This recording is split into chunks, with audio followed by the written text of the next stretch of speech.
অবশেষে বুধবার বিসিবির জরুরি সভার তলব করা হয়েছে। সভা ডেকেছেন সভাপতি নাজমুল হাসান পাপন। তিনি দেশের বাইরে পালিয়ে রয়েছেন, সেখান থেকেই অনলাইনে সভাতে যোগ দেবেন এমন কথাও শোনা যাচ্ছে বুধবারই তিনি পদত্যাগপত্র জমা দেবেন। তারপরে নতুন সভাপতি নির্বাচনের প্রক্রিয়া শুরু হবে।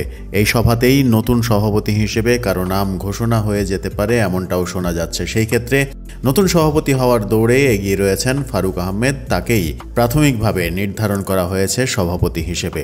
বিসিবির পরিচালকদের পদ থেকে পদত্যাগ করেছেন গতকাল জালাল ইউনুস। নাজমুল হাসান পাপনের ক্রিকেট বোর্ডে তিনি ক্রিকেট পরিচালনার দায়িত্বে ছিলেন। জালাল ইউনুস বিসিবিতে জাতীয় ক্রীড়া পরিষদ মনোনীত পরিচালকও ছিলেন।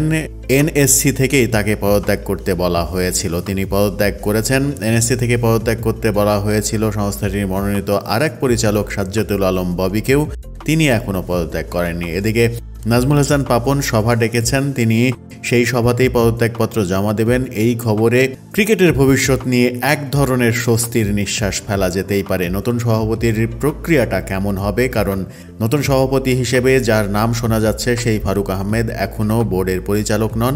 বোর্ডের পরিচালক হিসেবে তাকে প্রথমে অন্তর্ভুক্ত হতে হবে, তারপরে তাকে সভাপতি হিসেবে ঘোষণা করা যেতে পারে। সেই ক্ষেত্রে পদত্যাগ করা জালাল ইউনুসের জায়গায় ফারুক আহমেদকে পরিচালক হিসেবে অন্তর্ভুক্ত করে তাকে সভাপতি ঘোষণা করার ব্যাপারটা সামনে চলে আসছে বলেও অনেকে বলছেন।